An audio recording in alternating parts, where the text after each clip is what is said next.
welcome to the BLC Weekly Improv Show, which we started calling the BLC Banter Bus. I'm John McInnes. I'll let John Gallagher introduce himself, even though I've just said his name. Hello. We're joined by an excellent guest, one of the BLC staff, Liz Kelly. Liz, Hello. I've already introduced you. Do you want to introduce yourself even further? I mean, you ruined the surprise. My name's Liz Kelly, so... Okay. Yeah, again, another opportunity Liz had to bring up the fact she's a member of Waiting For Becky and just choose not to. I'm Says just a lot. ashamed. No, hello. I'm glad to be here, but also sadly missing my usual group of Waiting For Becky, who are fantastic. Yeah, and we're talking about improv today. Usually when we have guests on, we kind of like just talk to you about your improv experience. We like to like just throw all the work up to you, I guess. Yeah, we normally start with just what's your improv background, Liz? Tell us your journey. Tell us how you started and where you are now, and then we'll do what the banter bus does and. I'm Pull right. in at various different banter stops. Yeah. We've also got questions to be asked during. You the know chat. what it's like. You're waiting at the banter bus stop, and then 3 turn up at once. And there's 3 people in this chat, so I guess that analogy makes sense. It's not vague It's and confusing perfect. to anybody. If this is the first time you're watching something about improv, this isn't improv, we're just talking about improv.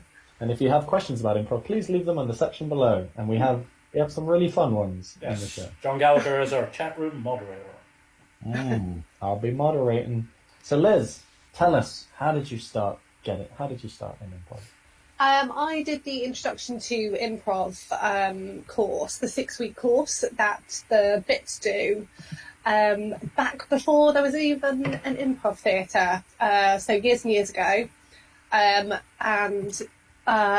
Did that, and because I'd always wanted to do it and thought a lot about doing it. And I'd been over to New York, and obviously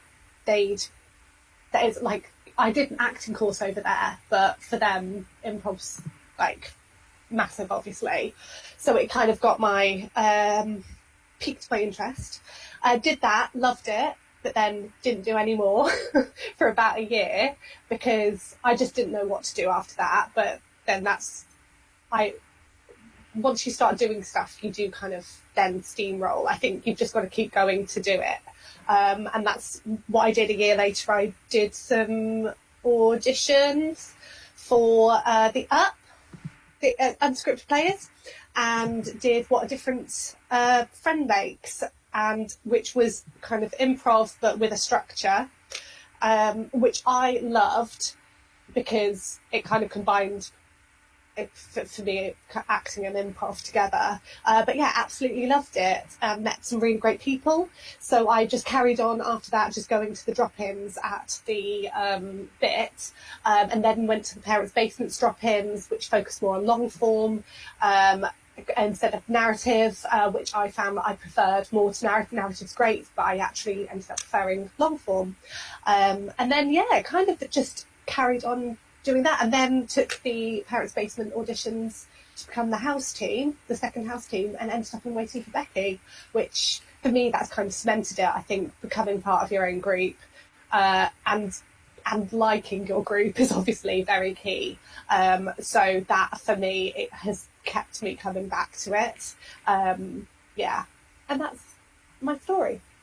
That's cool. Going from an acting background into improv. So you started with acting first. That was the main thing. Yeah, that was my main interest, and just studied at did it at school, studied at uni and stuff. But then obviously didn't really pursue it as in an adult life. Just life gets in the way. Then tried to get back into it, and improv just seemed to be something that was very present in Bristol once I started getting into certain theatrical circles. There's a lot of crossover between the two, which I love.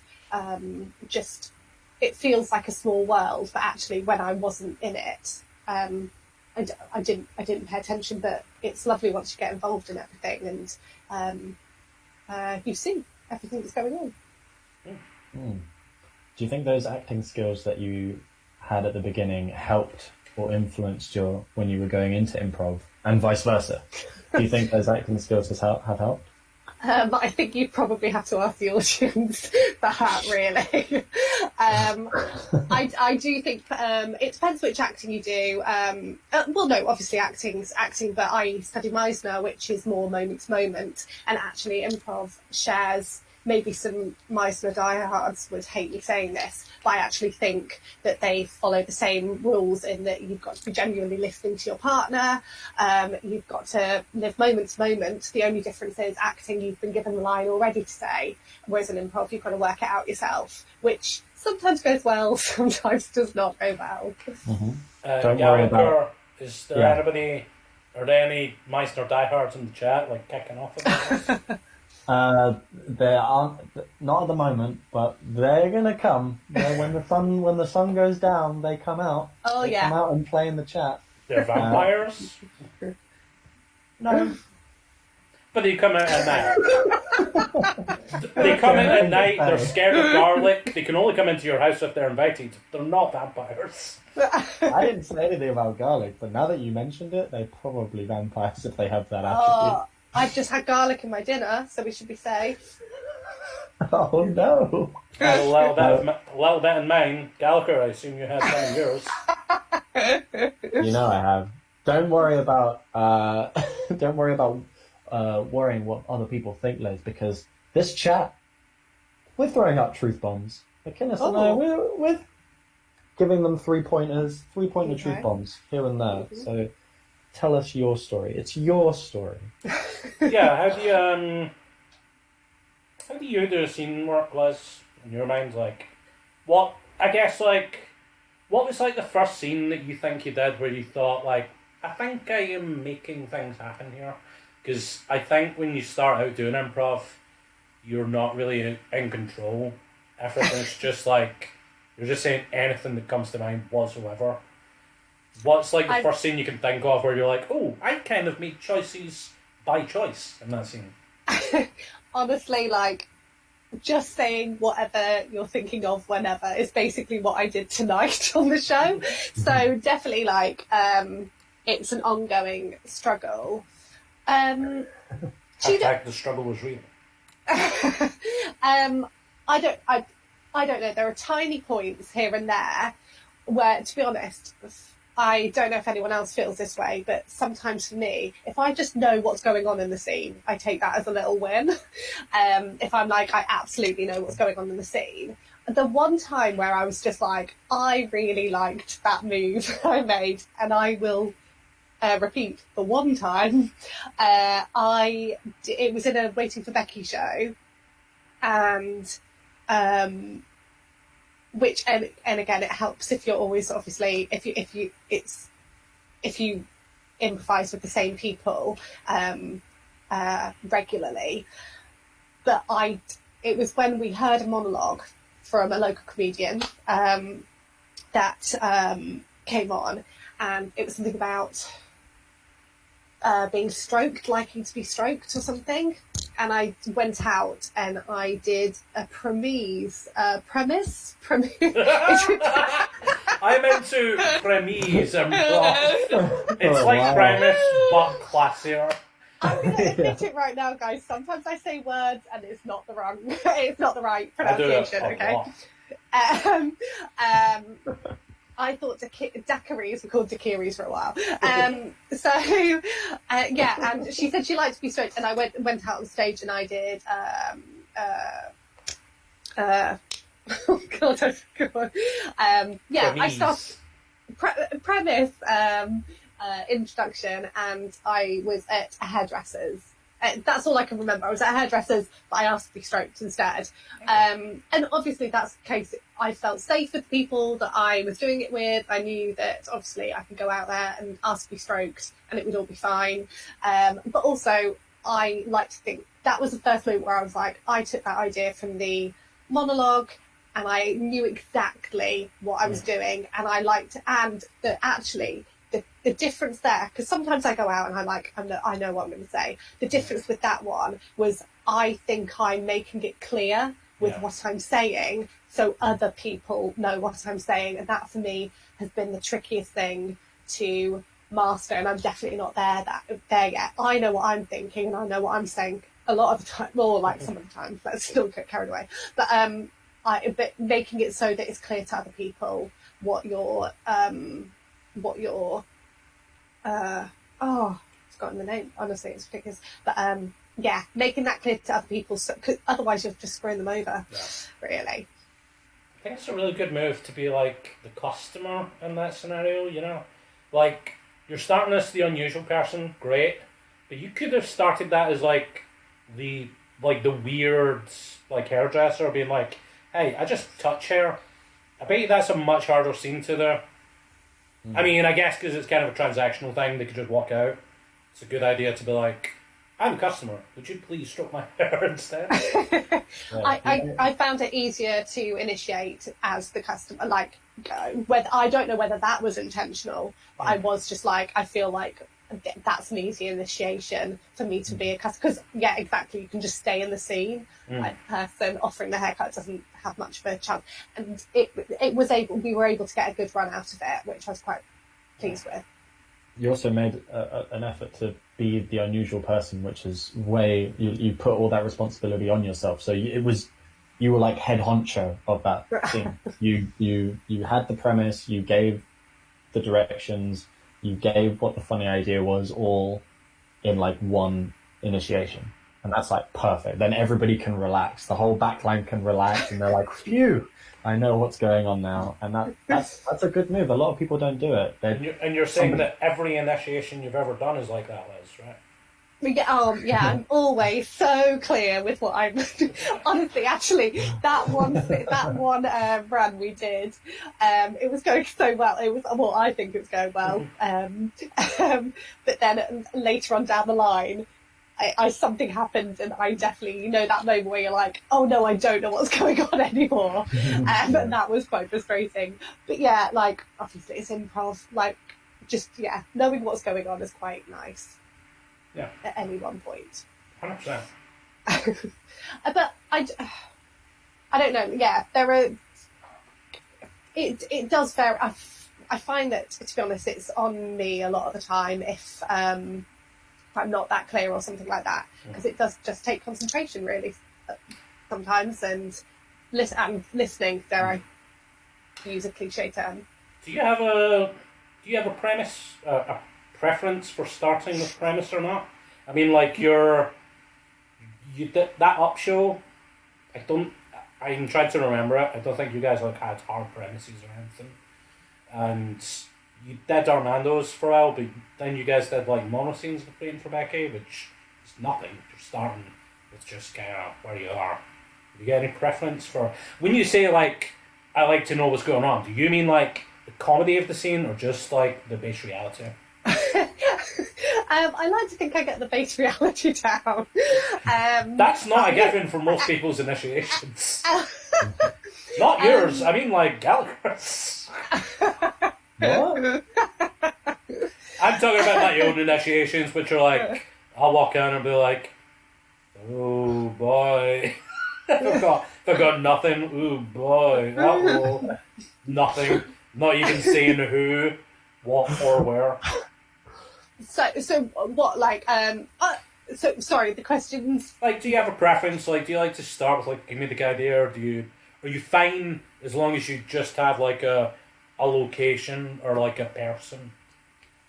I'm fine with a location or a person personally. Like, I do very much enjoy rooting it in reality. That's probably, I don't know whether that's just the way my mind works. If I know who I am and where I am, then that kind of, and that's the thing I've learned from the class I've taken and the people that have taught me, that just that the funny stuff, the strange stuff comes in time, and it does tend to be more satisfying when it comes out of something that's really up until then normal scene. But if there is like a funny thing straight away, and it has been initiated in a clear manner, like, and it's clear what the funny thing is, it's probably been in the opening, and that's why it's being done, then I do think that that's really good. But I would probably want a show with a couple of that to happen every now and again, but as a rule, I like it. I guess that question is more like, do you like openings or not, then? Do you like Do I walking on... Do you like doing an opening, like stories, or do you just like starting without an opening? Oh, right. Oh, I mean, both are valid. People can enjoy, but some people... I mean, I prefer an opening. I'll do both, Yeah. but I have a preference for an opening. I know a lot of people who prefer... I just want to start and have no comedic ideas whatsoever. yeah, I think an opening size... If nothing else, for me, an opening is to have everyone on the same page. Like, that's where I... Because we've all just watched the same opening. Like, we've been in it. Like, you're all on the same... A bit, or more on the same page. Which I don't know whether that's good or bad for improv, but I just... like, I'm personally on the side of it's good that we're all on the same page. Woo! I mean, so hot takes tonight, but... Just because it's then it's quicker to get on track in scenes and have them make sense. So yeah, openings definitely. I was thinking about this. Just you were talking, Liz, about how you feel more confident or you perform better when you've got like a good team behind you, like you know everybody and you're comfortable with everybody. In terms of initiations, I'm starting to get... I don't know if you feel like this, McInnes, when we do shows, but I feel a little bit...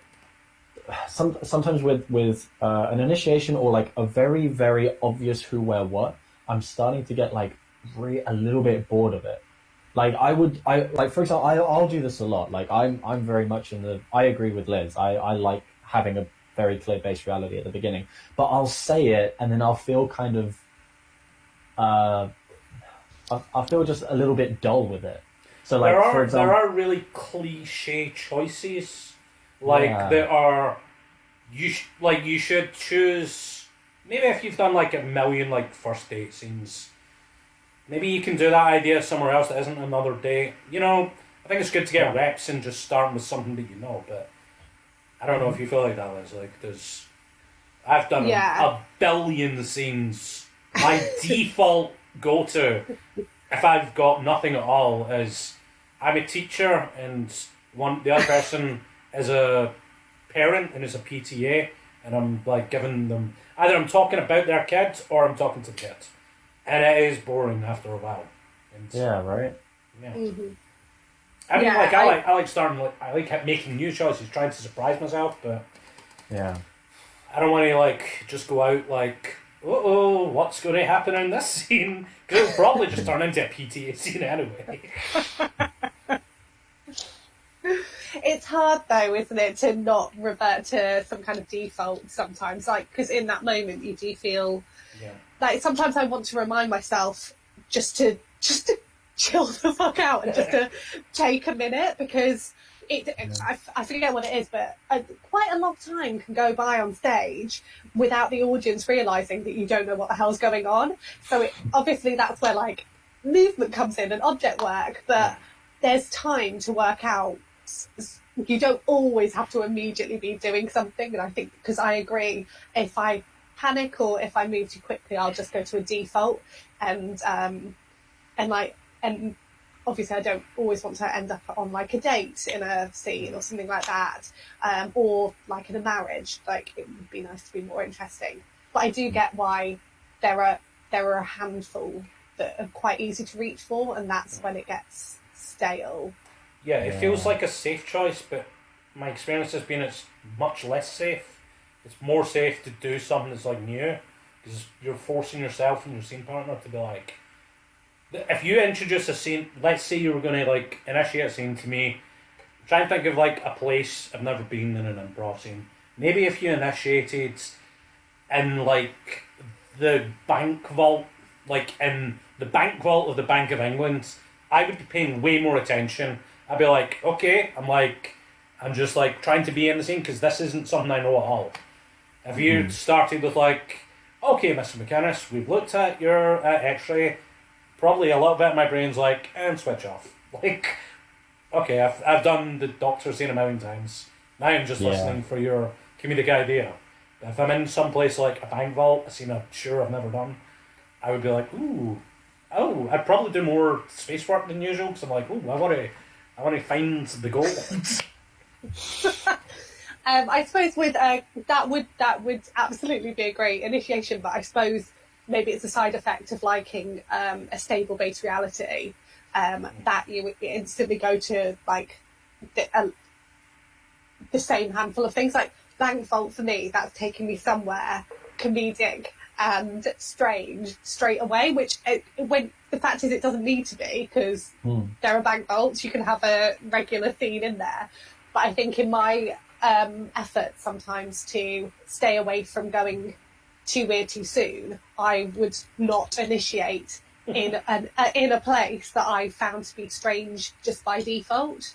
Yeah, I think that is the danger. You know, if you don't have knowledge of the thing, maybe you're like, there's a danger that you're making stuff up, so it could easily be weird. And it's like you're forced to be like, that's why like just starting as two flatmates in a kitchen is common, because like you're using something you know pretty heavily. It can be boring, but I don't know. That's a good question. Especially with premise though, like you're thinking more about the comedic idea than you are the where you are and who you are. That comes into play as well.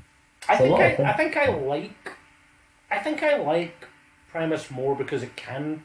I think I choose less safe base realities when I've got a premise, because like almost the base reality doesn't matter. Like it does, but like I can be very flexible with it. It just has to feed the idea. If I'm starting with like just base reality, I've now got to go out and be like a convincing bank manager or something. If I've got a premise where it's like I'm a bank manager and I like to tuck the gold in before it goes to sleep. I don't need to care too much about what the specifics of the bank are. I don't even need to be in a bank necessarily to do that idea.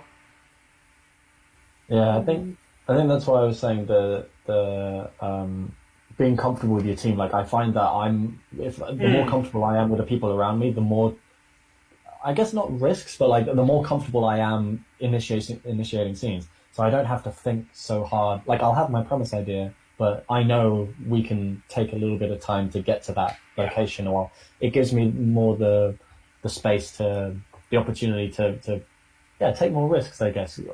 More locations, more different types of relationships and stuff. What's like what's the best and worst scene you've ever done, Liz?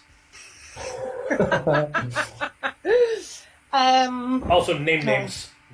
Yes. Name them. Name and shame them. It's naming and shaming myself and apologising to whoever I'm going to be with. Honestly, the worst scene that I ever Start did. with worst. I like it. Ain't happy. Do you know, actually I'm torn because You're like Natalie and Brillia. I wish. But no, if I had to, because the one that I thought was bad, it was mainly because it was sandwiched in between two good. So it was a bad show sandwiched in between two shows. When it was the up show, the middle one I found excruciating the whole time. And my scene partner agrees with me that it was really bad, and we were just trying to get through it. But that has now been overtaken by something that I did in the improv marathon with John Gallagher here. It was to do with naming names. I like it. No, she's naming and shaming me. No, it's myself. And I've tried really hard to repress this memory, but you guys have just brought it out again. Thanks for that. Oh, no. No, it was when I wasn't paying attention, and I said something that helped take your character out of the place that you were meant to be. So you were in a location, and I suddenly brought you into the location that I was at, which basically fucked you up.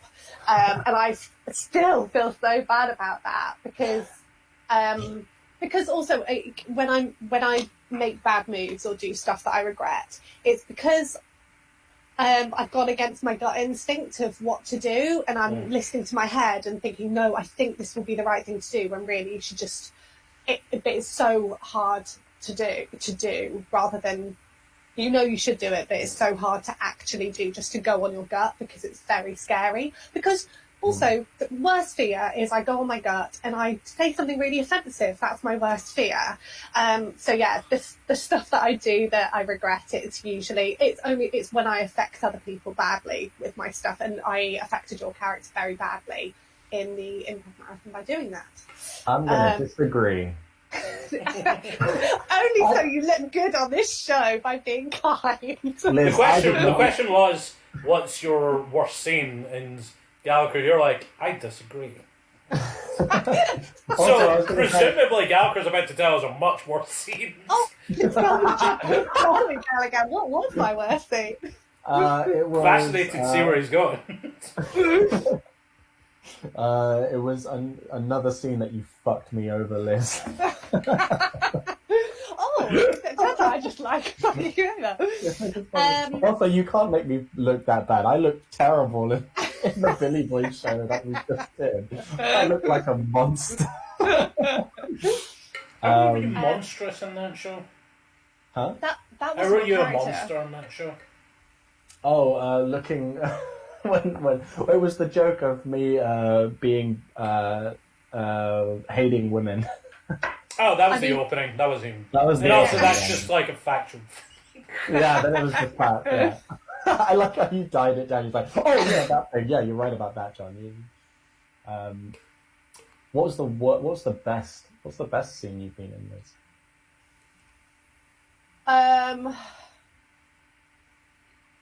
It was one of my first, which I still remember really fondly.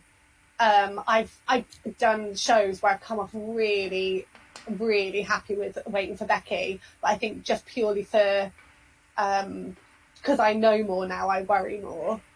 I'm in that phase. But my first up show that I did right at the beginning, it was the first night of that, where I was purely going on gut because I didn't know any better, so I couldn't double think myself. And I just went out, and I was in scenes with Mark Long, who's in Waiting for Becky too, and who I very much enjoy improvising with.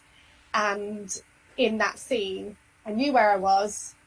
I was being clear, and it just happened. And also add to that, it was a nice audience. They were generous with their laughter, which, when you hear the laughter, as we've mentioned before, it kind of guides you down the right lines of what you're doing right, because the laughter is an instant barometer for what they're enjoying. And I really enjoyed that show. I liked my character, even though the character was a little bit crazy, which maybe that's the character I can do well. But yeah, I very much enjoyed that purely because I was absolutely not in my head. And I went on pure gut. And still to this day, I've not topped it. But I think that's I disagree. But yeah, I very much enjoy improvising with Mark. I think I could tell in that show that I liked his style of improvisation. And yeah, so it helps when you're improvising with someone that you like and that your styles match as well. I like playing with all of the members of Waiting for Becky, so it's interesting to just find Mark. I mean, they're all wonderful players. I mean, Mark's great. Only Mark. The rest of them can't stand, honestly. We will go to one question now from the chat, which kind of it's a nice segue into this question from what we were talking about. This is from Carly Squires. I believe she's a member of. I believe she is a member of Waiting for Becky. You believe it? Not somebody that Liz necessarily likes being in a scene with. Well, that's between me and Carly, okay? Okay. All right. Her question is, how fun out of 10 is it to perform with the incredibly talented Waiting for Becky? Oh, a leading question. How fun out of 10?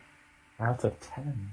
Do you want me to give one of those answers where it's like, 15 out of 10. Well, No, that wouldn't be true. 1 out of 10.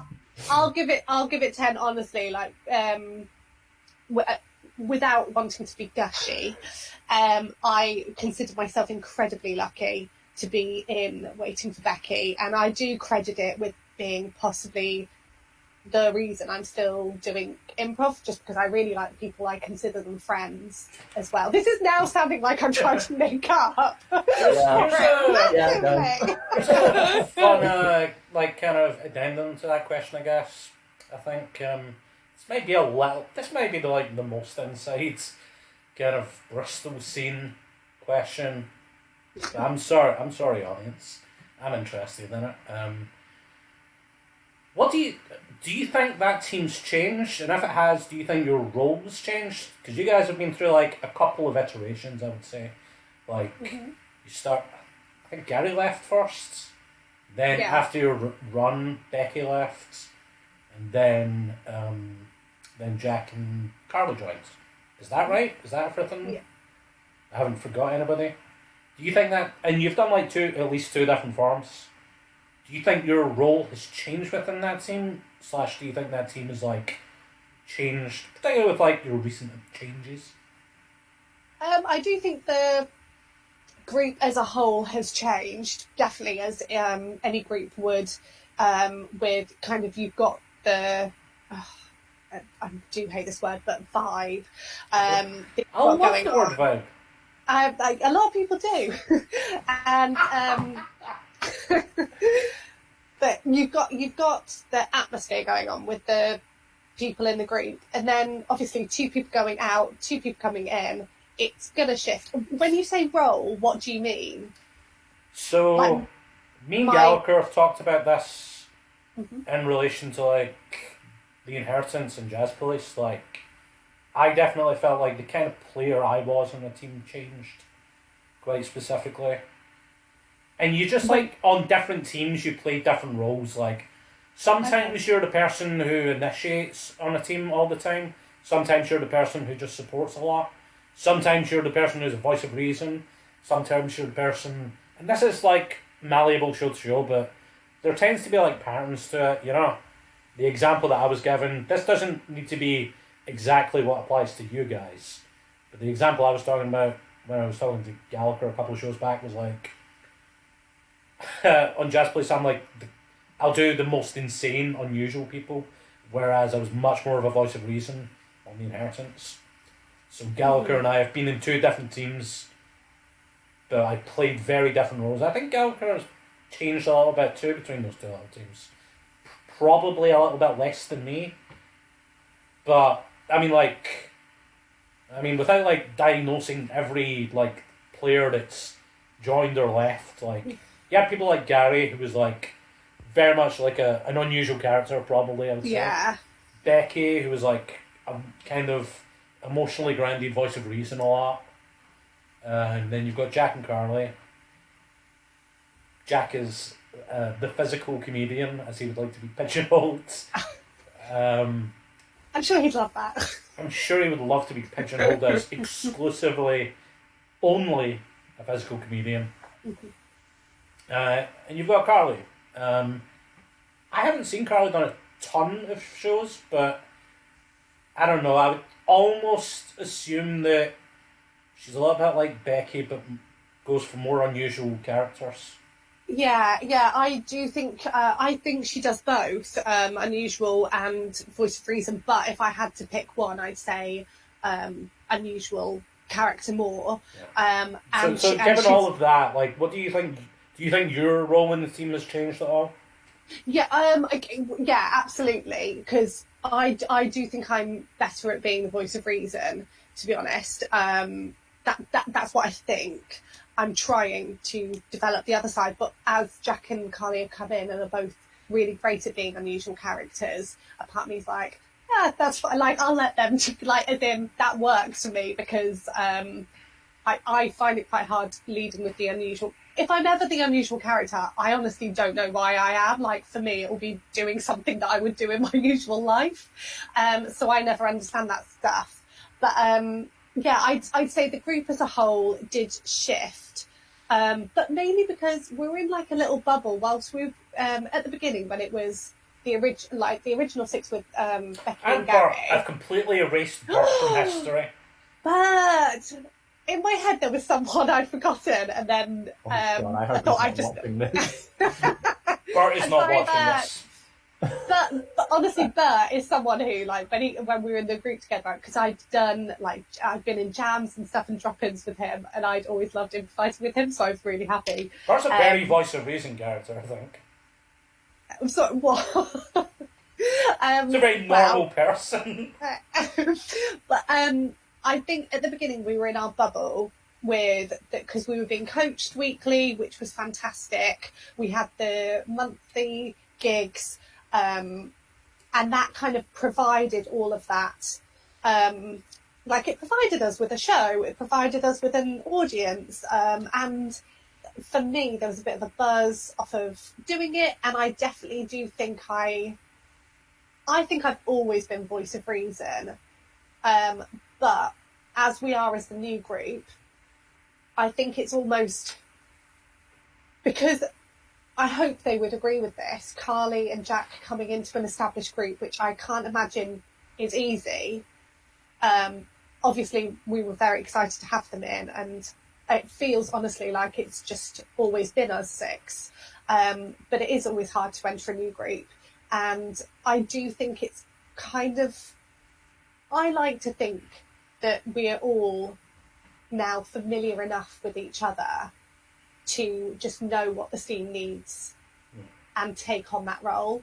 But there's definitely people who are better at unusual characters and better. And because of that, because you know that, sometimes that can dictate where you go in a scene, because obviously if you improvise with people regularly, you can sometimes preempt what they're going to do, or like you can sometimes work it out where it's going to go, which maybe that's good or bad, but sometimes things can be dictated just because of the two people that walk out on stage. Yeah. And actually, one thing I will say is I think it goes without saying, but with Becky, I know I can walk out on stage and no one's going to leave me there, and I'm not going to look like, honestly, there are times when I've really, really messed up a scene, like ruined the format, what we were doing, and there's always someone there to help me out, which is very necessary. I honestly don't know which role I play in Waiting for Becky.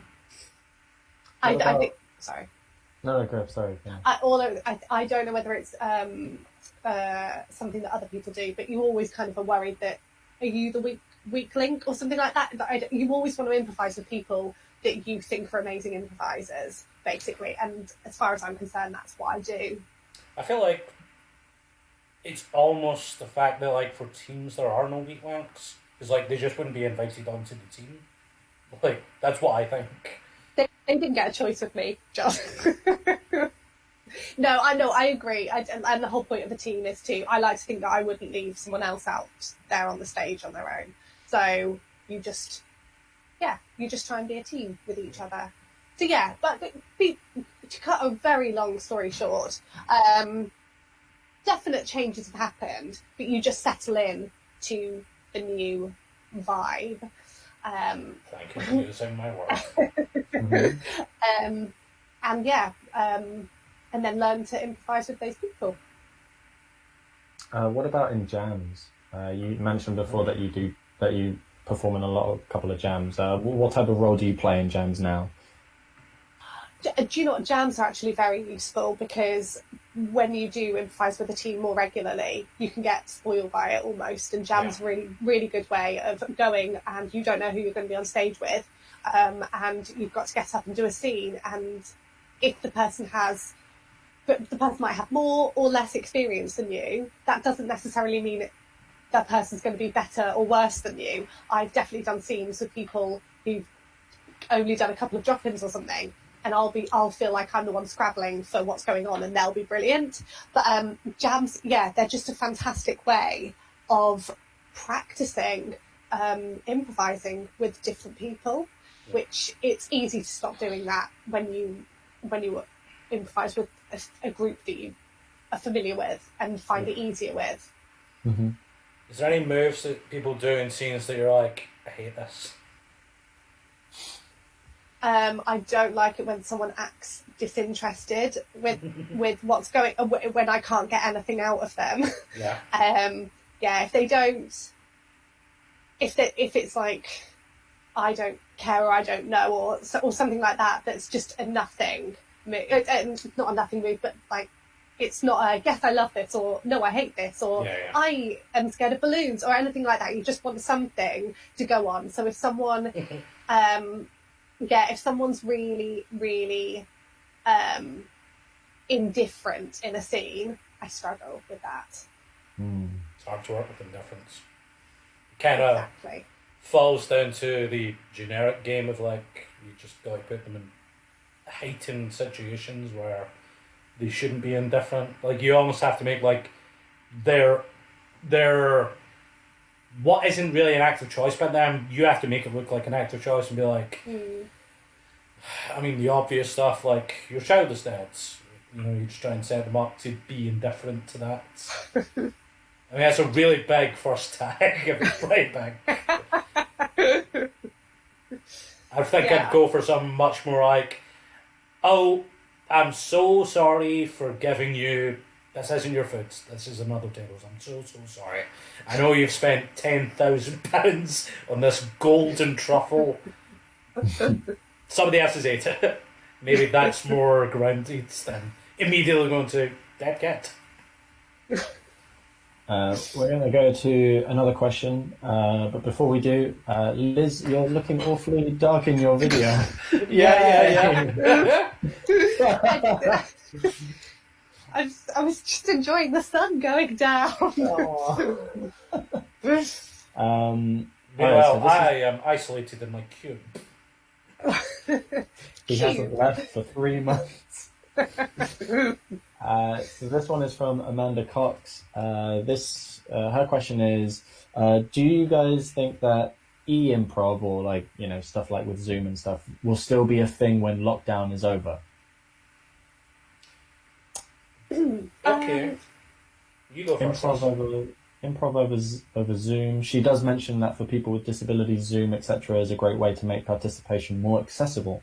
That's a good point. Yeah, I completely agree with that, because certain venues, a lot of venues have access issues in Bristol, and for various reasons, it might be tricky to attend a live show. So I do definitely think it's good to have it as an option.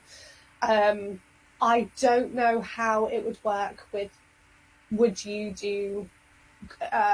try and, it would be up to, I guess, the individual person or the organisation, how they would go forward with that, because obviously improv, certainly with the bit, it's a business that has to make money, so it needs people in there to do that. I don't know, financially, I'm thinking it needs to happen, but also people need to be involved in improv. So it would be what your split was, basically.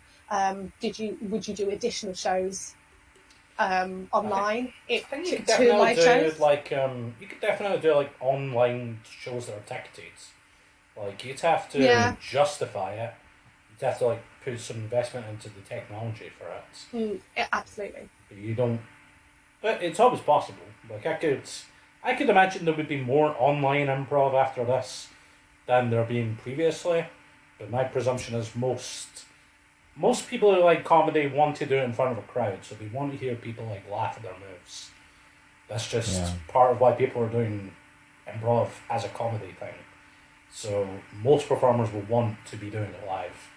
I mean, there's maybe an argument that there might be more, if people have invested in their technology, they could always like stream their shows for a price. That at least meets accessibility requirements to view shows, much less like performance part of it. That's my guess, but I don't think it's going to be like this forever. No, I suppose I would want to see venues become more accessible anyway, and have access needs kind of addressed anyway Yeah. for live shows, just because, so a person didn't need to choose. But it is good with the idea of streaming if a person actively wanted to watch it rather than go to the place and see the live show. Yeah, like it's almost just a podcast when you're doing it online. Like, okay, there's video, but you're not. The video is almost like secondary to what you're doing. Yeah. So There's it. if you want to do an online thing, it is much more like you could just do like a podcast, a paid for podcast. That's optional. There are shows that do it. But then you got to be like, this is like a thing that's true of a lot of improv shows. You got to like have a high quality show and like charge money for it. Like there's a lot of improv shows that are just free, and like because they're free, people are like, well, who cares? It might not be a good show. Like you got to especially if it's like live online, you got to like make it worth your money. I kind of interrupted you a little bit, Gallagher. Go ahead.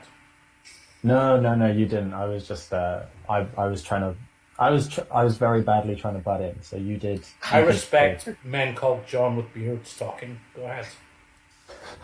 I don't know if that's a dig at me or everybody else. I'll know my place and stay silent. Oh no, I don't want to say anything now. I was going to mention that it's such a huge difference watching live improv than watching it online. And yeah, you rightly mentioned, McInnes, that there are improv shows that even before quarantine and lockdown happened, there was improv shows happening online and podcasts. Yeah. So that's always available. But if we do just do improv over Zoom, it's not good for the perform. Well, I don't think it's going to be that good for some performers. But also, you kind of miss that magic. Like most of what the audience are it's like the Middleditch and Schwartz show on Netflix. Like you hear the people, you hear the audience laughing, and sure, you might find it funny when you're watching it from your home, but the audience live, they're laughing at something completely different to what you're laughing. They're watching everything in motion. They're watching everything. They have. It just feels different. I agree. It definitely feels different. But I think this is something that we could disagree on. I think it is good for people to be doing online stuff because that magic thing can like make bullshit improv shows feel good and I mean they are good because people at show enjoyed it. But if you were like going to write it out as a sketch, it wouldn't be funny. Like it's not that good.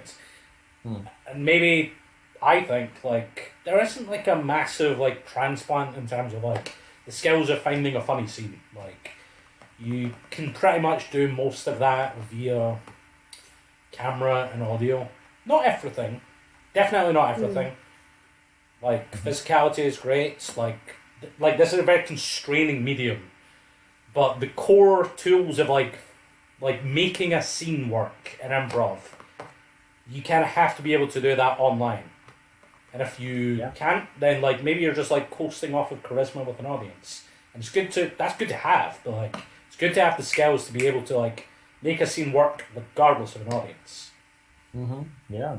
I think it depends what type of audience you're performing to. Like if you're doing it to like a comedy improv crowd, then I agree. I think that you should have you should have the talent for that. You should be charging people for a good improv show, and a good improv show can translate very well onto video, onto Zoom.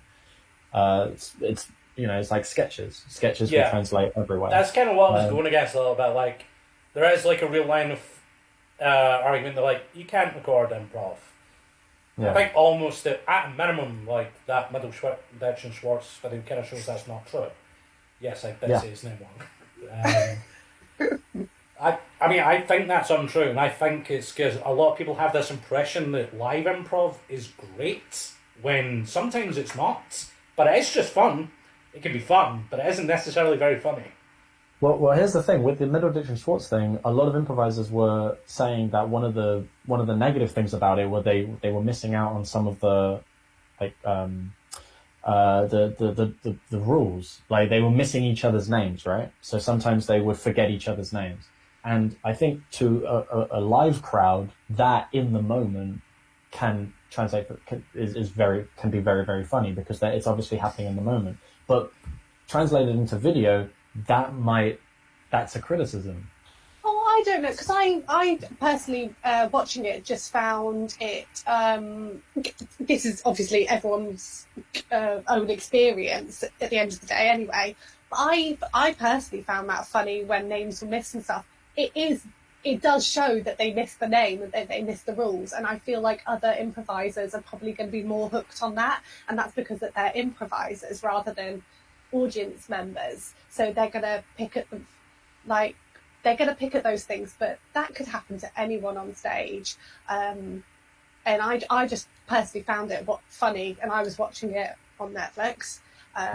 So, but it is, yeah, it was a rule that was broken or whatever. So, but I don't think that they're mutually exclusive. I think it could be funny, and it's still a rule broken.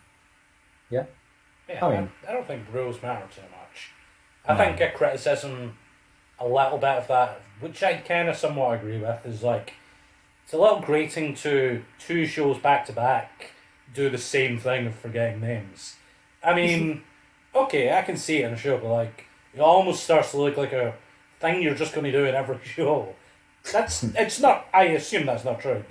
They are like true and blue improvisers, they're not going to like do something like that. But they are, like, it's a funny show and it's good improv. People might be pernicious about like the rules of improv, but like the rule of improv is if the audience likes it, like, do it. Mm-hmm. Yeah, I think with Middleditch and Schwartz, I think I would laugh more if I was in the audience than I was watching. But I don't, and I think some other long form videos like the UCB Harold Nights that they're doing online now, and the Armandos that they did before online on their YouTube channel, I have laughed really hard, like harder at that, and that was just that was just people in Windows, like what we're doing now on Zoom. I laughed harder than that than I did Middleditch and Schwartz, and I think that does it is the different types of improv that they're doing slightly. It is a little bit different. I agree. Like, there are like funnier improv shows. Like, they're very charismatic performers, but like, there's a team called Pony who only do really like live on improv shows online. Like, they just don't keep the recording after they do it, and it's like, it's the funniest improv I see online. I stay up till like 2 o'clock to watch it. It's great. I mean, my sleep schedule's fucked, so it doesn't really matter. But it's great. And they like use the medium, like all of them are mono scenes, and all of the mono scenes are like people talking to a camera for whatever reason. It's great. Well, maybe that's it then. Like, it's because one thing I've noticed, obviously, going to Zoom and other digital and during the last 2.5-3 months, we have just tried to take something that was live or was in person and just make it fit a digital medium. Maybe that's what people have got to do more, instead of how do we do this via Zoom. They actually just change what they're doing to adapt to the medium more. Because if there's a debate over whether improv can be viewed better as a live stream or something like that, how do you do, what format's the best for that, what camera angles do we need for that, so that you can give, because that's it, sometimes we just try and push what we have been doing into the new way we're doing it, when really you've got to change it. You've got to create a new way of doing it using the format that you now have to do it in. Does that make sense? Yeah. It's definitely it's definitely like not a solved thing.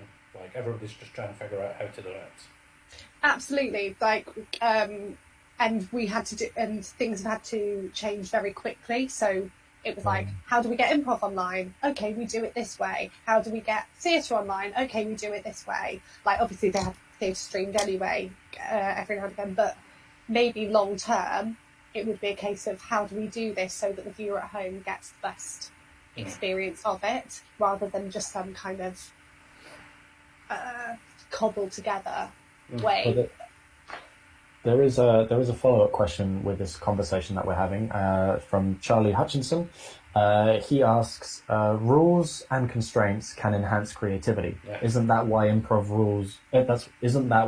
has rules? Should we treat Zoom like just another improv rule? I don't think rules exist, but what was the first part of that? Rules and constraints can enhance creativity. I don't think that's why rules exist in improv. I think rules exist in improv because it is something that most of the time improves your chance of a good scene rather than like a constraint of a good scene. I think good scenes can look like anything, but like the rules that are often taught are just like most scenes should be grounded in reality. Maybe not even most scenes, but like starting with no opening to communicate to somebody a script that you haven't read. Like that's just a rule that I think helps. But the constraints thing is interesting because I think that's true. You can make very cool and interesting forms using constraints very specifically. Like, like we did that, what was that? What was the name of the show? Megazord. We did Megazord, and that was from a constraint. Like, that was from doing an improv show in the rounds. Like, what's unique to that? What can you do within that constraint? I think that's a good observation, like, and that is true, that, like, doing stuff on Zoom is a particular kind of constraint, so there are definitely areas where that will be, like, optimal, like, even, like, above live. Maybe the pony form of, like, just a mono scene where everybody's calling each other, as complicated a form as that is optimal. I don't know. There probably is something out there. Yeah, maybe the new format is going to come out on Zoom. You never know. I do find that most of the... I find that some of the formats that we normally do live, like Monoscene or Armando, they work well on Zoom. Like, I don't mind it because it is... we are using the rules in long form and adapting them, but we're not really adapting it that much. I think the only constraint that we're having at the moment is we're not being able to move around. But even then, long form is about ideas. It's about ideas and fun. Here's something that I have observed that I find very interesting. I think online improv, the feeling of like using props is completely different. I almost think you should use props with Zoom like stuff, and you should never mind. I almost can't explain why that is. Using props. Yeah. But is that possible? To use actual props? I mean, I'm not even saying like you should have like a prop board in front of you or anything. I'm just saying like whenever I try and do like object work on Zoom, I'm like, this is garbage. The second I even think about it. Oh, I completely agree. But I'm just wondering, like, if you can't, if it were a case of using half real props and half miming, is that then just really weird? I think you should like either do all or none. I agree with that. Halfway doesn't work. And I think it should always be like you should choose. Maybe it should be like the only prop you've got are like whatever's like around you. If I want to during this scene, I can be like Carlsberg, King of Beers. And that would be way more impressive to me watched on Zoom than like someone faking like a fake pint. I can't even explain why that is. Do we need to just specify that you held up a can of Carlsberg then? We should. Yeah. That's part of adapting though, isn't it? Like it just feels better. It just looks and feels better rather than doing it yourself because you are just sat down. I don't even know where my hands are going right now because I can't see myself. I have no idea why it feels like almost the complete opposite of like a live show. Like a live show, I'm like object work. That seems better. I don't want a bunch of props to pull through. Like nothing's real anyway, so just like make not like objects all invisible. But this, for whatever reason, like I'm not gonna be able to hide the fact I'm like on this sofa, so it kind of has to be a part of each scene. Like, yeah, it's a tricky one.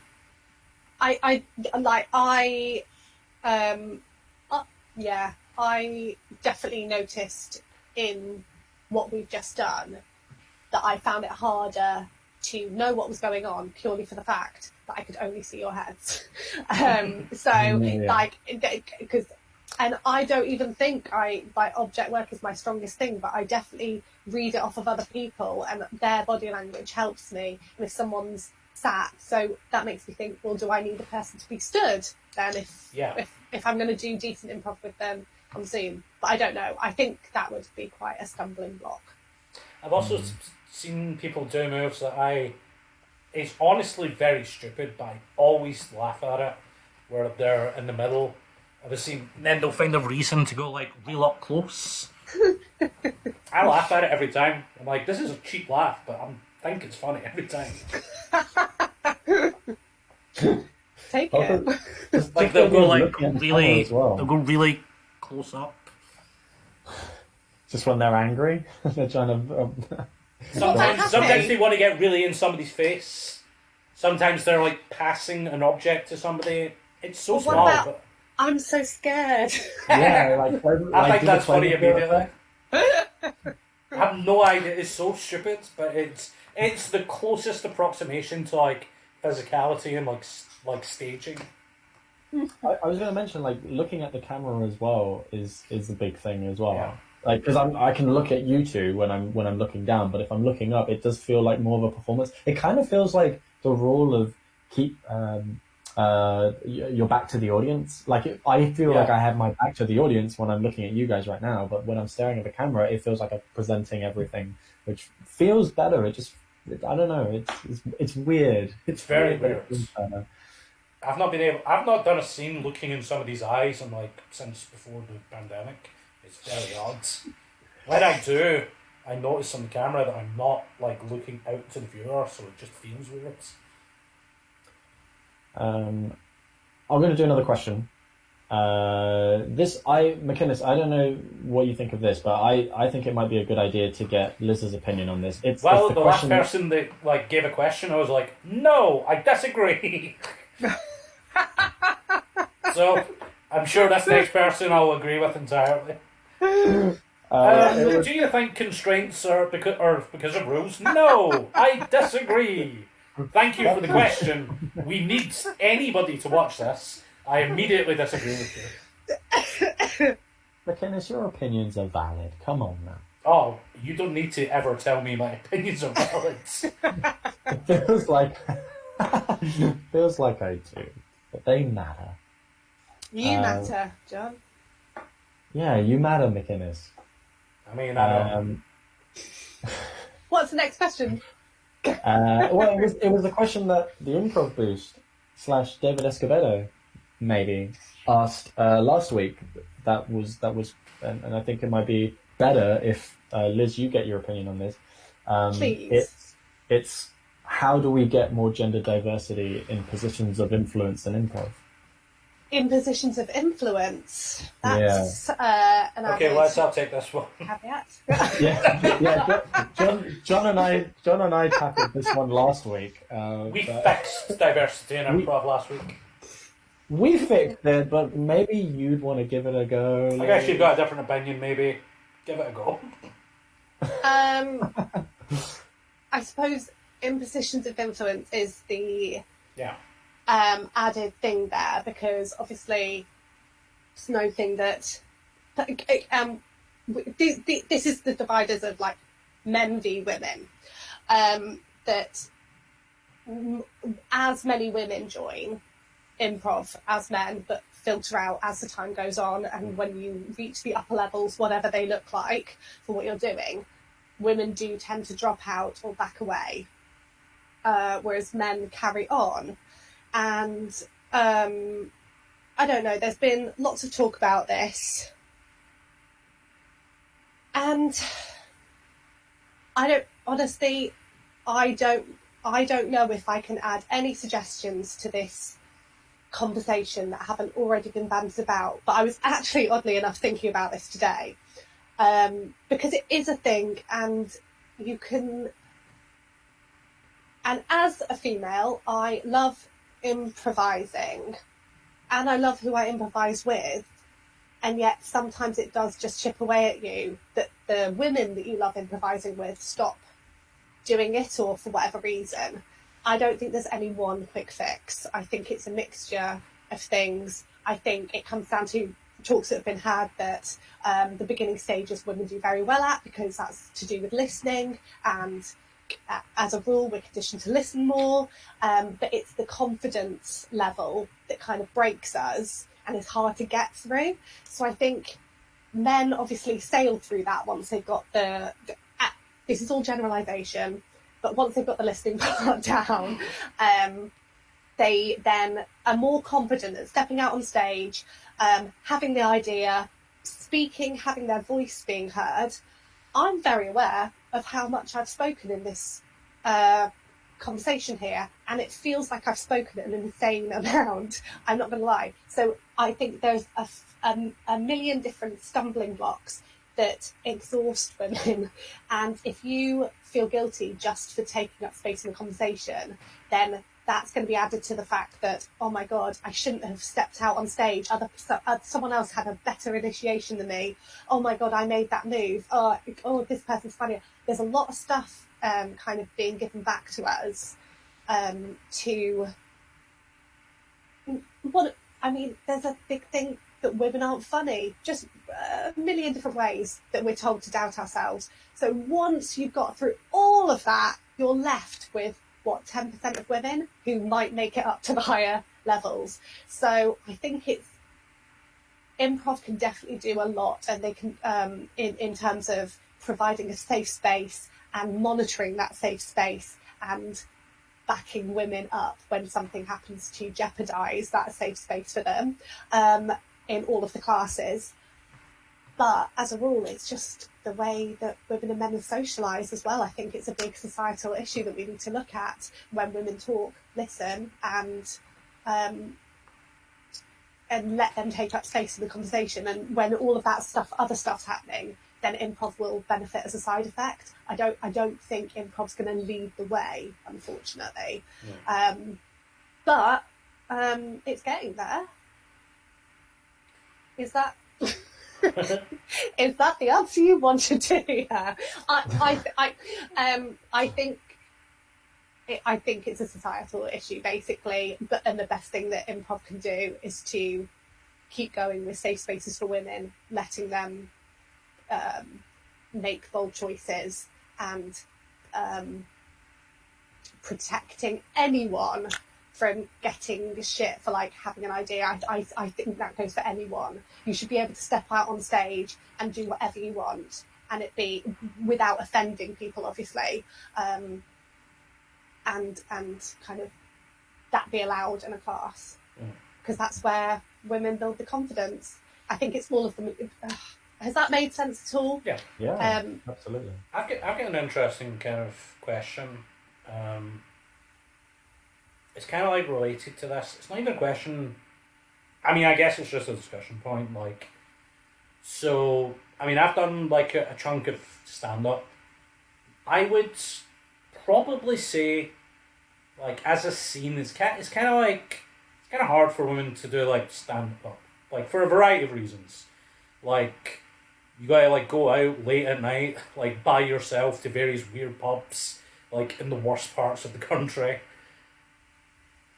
But I would say there's probably in terms of the highest levels of comedy and stand-up, there's probably better representation of women in stand-up than improv. At the highest level, I would maybe argue that's true.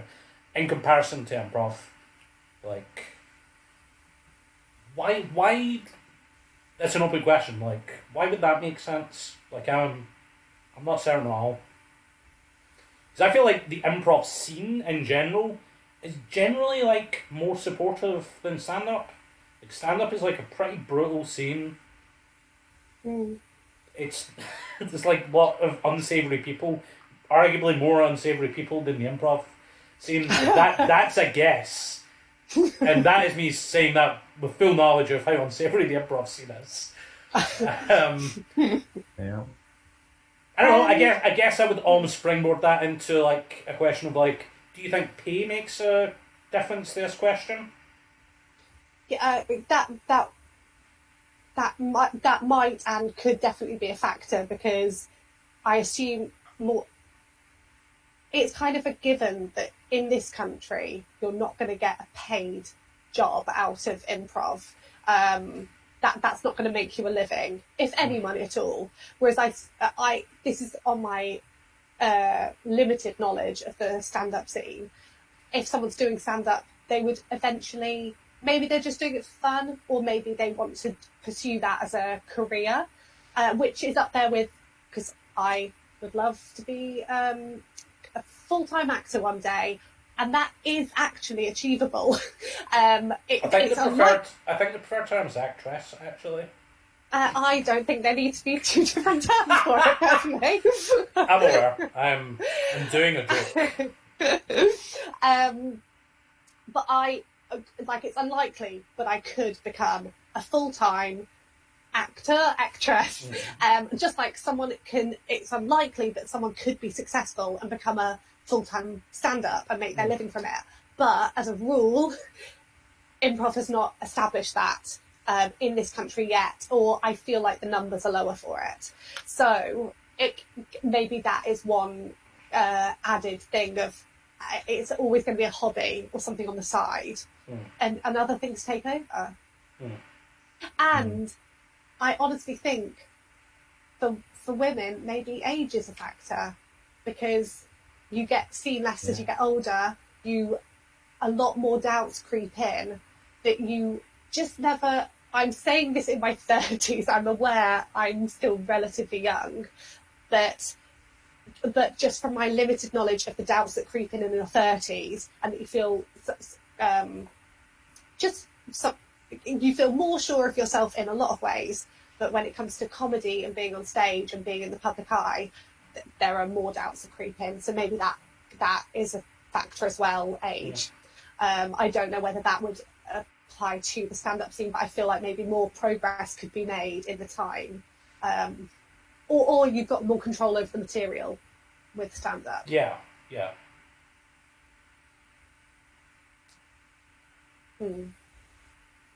It's tricky. I mean, we solved this problem in the last episode, so...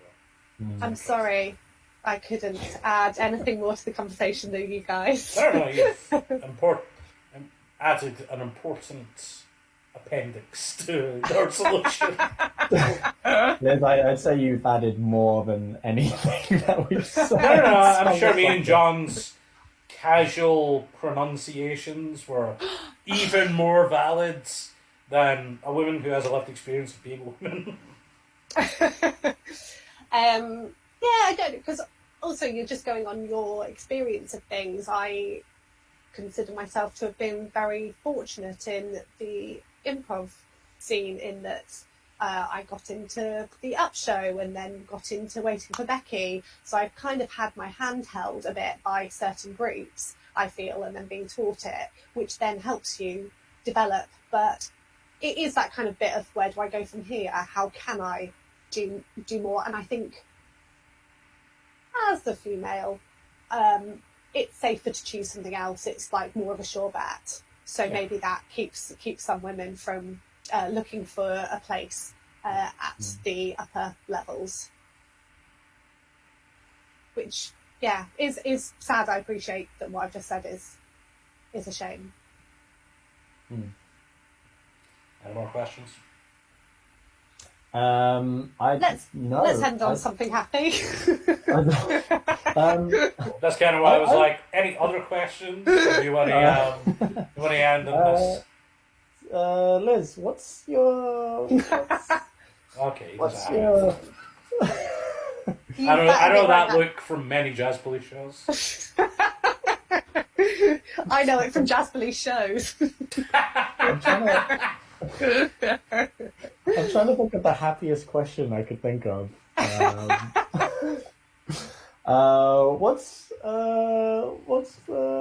No, I can't think of anything. That was genuinely really interesting, what were you talking about? I think that was a good way of ending it in my book, but maybe we should end on something a little bit happier. Yeah, one thing I would that was unfortunately a strange way to end it. the thing is, everything takes time, more time than it should, but we are getting there. I think there are some fantastic women I can only speak for the Bristol improv scene, and I'm obviously including myself. There are some fantastic female improvisers, and I also think there's a really good group of male improvisers who get the struggle, that it's not kind of the same for the two. So I really do rate the improv scene, and I think in Bristol, and think it is providing a really decent place and home for everyone to learn more about improv. And I honestly think it's just good skills to have for a person, to be honest, whether you take it on anywhere or not. And hopefully along the way, we'll work out the issue of keeping more women in it, because there's just so many, and it is just the not giving a fuck thing that seems to be the stumbling block a lot of the time. So hopefully we can encourage that more. Here's a fun question. If you were in a scene and two people in a scene started clearly referencing something they knew, but you just didn't. It was impenetrable. Let's say, for instance, me and Gallagher were in a scene, and let's say all three of us step out. You guys are looking at me because I came out first, I've got an idea. And I turn to you both, I'm like, so, welcome to the Lally Luli Low. I've said something that's a specific reference that Gallagher might know. Let's just say he does know it. But I don't know if you know that reference, but let's say that you didn't know it at all. What would you do? So hang on, you know that John Gallagher knows it? I've came out and I've just said that reference, kind of hoping that you both know it. And let's say Gallagher immediately responds with something like, of course, the Patriots must be avenged. He knows the reference immediately. What would you do in that scene? I guess this is actually happening because I've got no idea what you're talking about. That's why I've went for this very specific reference. I'm like, this is something I think Gallagher will know, and I think we can do as a fake thing. So the advice. I mean, I've heard lots of different advice on this. It's kind of hard because you don't want to be the person who's not yes-anding it because it's so early in a scene. But you also don't want to you don't want to just make stuff up. So let's say that was the scene. We've all came out. You've looked at me. I've got an idea. I say to you guys, welcome to the Lally Luli Low. Quick as a flash. Gallagher's like, of course, the Patriots must be avenged. That's the scene so far. What do you think he would do? I think I'd honestly be like, I'm sorry, I've got lost down the hallway. I've come into the wrong room. I honestly think I'd have to do that. That would work exactly in that reference. It would feed in. You would make a very fun game immediately. Because honestly, that's happened though, and sometimes I do wonder. A part of me would be thinking, I fucking hate you, John, for doing this to me, and then try and do something. But I'm pretty sure I've been in those scenes, and you don't even know if the other person does know or if they're pretending to know. And it's just at that point, working out how to get through the scene to the end. It's fun to do. Yeah. It's fun to get stuck in that scene. Mm. I hate when it becomes pimping, but I love when somebody is clearly not fully knowing what it is, but they are making it work. Not winking. I saw someone get pimped into being Tolstoy. And it seemed somebody was like, Tolstoy, to meet you is and the guy just was great at it. Didn't know anything. He talked about it after the scene, but he was just okay, it sounds Russian. The other guy kind of said I've read something. He was I'm an author of some kind. Just he picked up the vibe and went with it. It was really impressive. It is. Chances are, if you just play along with it, and let's say you did Tolstoy, and you just did it in a really thick or let's say it was you've come out Gallagher, and I'm let's say you've come out, and I'm John Travolta. Welcome to this job interview. He's only referencing this because he did this to me in a show.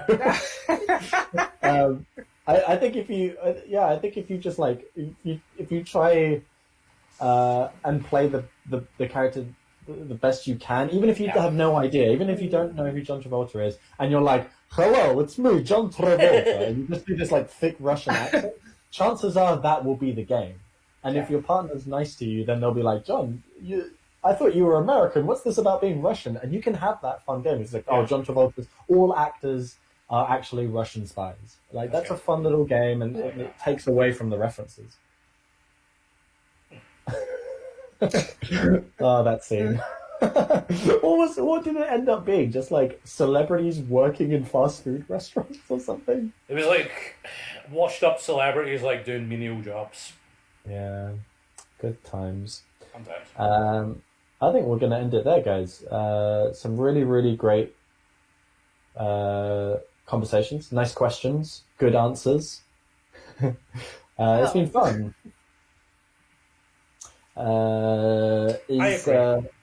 Thank you, John. I also Liz? agree. I was nodding and then realised there we go. I want to thank our guest, Liz Kelly, this week. Thank you for having me.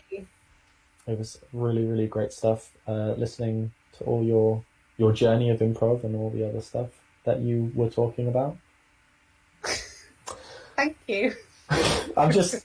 You're welcome. Is there anything now, Liz? This is a big question. Yeah, I know where he's going with this. Is there anything you'd like to plug? Oh. Nah. Oh, what did you think I was going to say? No, I'd like to plug Waiting for Becky. Oh, my group. Yes, my group. Waiting for Becky. Just watch us when we're doing live shows again. We're not streaming anything because we don't perform well in Zoom. But yeah, hopefully live shows will happen one day. Waiting for Becky. Yeah, okay, what I thought you were going to do was like, and now we came to the end of the show. Becky, Liz, Liz, is there anything you would like to ask us? Oh, that would have been really funny. No, it's the end of the show. Plug in. Oh, Probably annoying for Liz. could ask a question, but never mind. McKinnon, thank you for John, I would like to hear what the women would like to ask. John Gallagher doesn't know, so I'm an ally. I'm happy to listen. My place on this show is to listen. What are your personal opinions on this kind of setup? Like, are you guys, if it was digital forever, would you carry on doing improv, or is there something that you get a buzz off of for the live show? This is just like an extra addendum or whatever from one of the previous questions. Are you guys looking forward to having the buzz from a live show again? Yeah, I mean, I like online improv. I think it feels very similar to regular improv to me. It just like is a little bit shittier because there's no audience. I mean, shittier in terms of like how much fun it is. The scenes can be as good to me, to my mind. I'm a big fan of like podcasts though, so like it's very much like a thing that I'm thinking of it in that way. I'm not really thinking of it like it is improv, but I'm thinking much more like this is an improvised podcast. I'm trying to use like a lot of scene like painting to achieve that. It's also really easy to like be active in the present moment for stuff in a way that often you can't be, in the sense of like, so like if somebody says like on stage they're like, oh, I'm the world's greatest juggler, and then there's kind of this weird thing is like, well, we're gonna have to watch this person like try to mind juggling. It's gonna be bullshit. But in this medium, 100%, I could just immediately be like, and we see this guy like is juggling a house with his pinky, and immediately we just like make it happen in a way that would be weird to do on stage. Mm-hmm. That's my answer. Yeah. It's it just feels like it feels like I'm just doing a show, like a show run. Like I'm doing like a certain show from the last 2 months. Yeah. Yeah, I agree. Okay, I talked to somebody, I was like, it feels a little bit like The Fringe. I mean, it's less intense, but having a weekly show constantly, yeah. It feels like I'm just doing the Blind Harold. It just you're heightening different skills. Like you're listening a little bit better. I'm performing with people I don't normally perform with, which has been really nice. It's just like Liz. It really just feels like I'm excited to go back to performing live. I enjoy that more. This is just part of the journey at the moment. One thing I do miss is I really miss teaching. I really miss having a class and doing the courses again. That's one thing I really miss, and something that I can't do online. I haven't been able to teach online, but I'm enjoying performing a lot more. It's really loosened up a lot of things, so I'm taking the advantages, but I look forward to getting back into it. Lovely, thank you very much. No, Liz, thank you for the question. You're welcome. Anyway, I'm plugging every Tuesday I do a show with Pitch. Come and watch it, it's funny. And every Wednesday we'll be back doing a Billy Boy show, myself, Joe McInnes, with another guest. And another Michael Burns next week. Well, all the way from LA, Michael Burns. And we'll have started improv in Bristol. The return of... It was the only way to top Liz Kelly, really, wasn't it? It was the only way. It was the only way, Liz. We couldn't get anything better. And we'll have a discussion with him, hopefully, after the show. Another BLC discussion. If I don't have anything to do on a Monday, what should I be doing, Gallagher? You should be watching Boat Club. I'm glad that was the thing you were pushing me to do. That's very... You said it so confidently. I know. Like you've never seen it. Did you like that move that I did in that show earlier, Les, where I was like, "You're not confident right now." It was wonderful. And with that, thank you so much again, Liz Kelly, and we'll see you all next week, guys. Bye. Bye.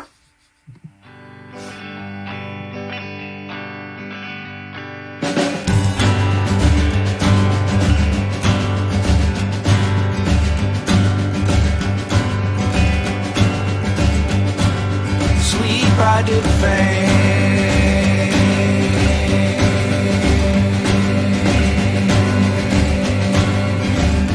in a theater of monkeys who seem quite sane.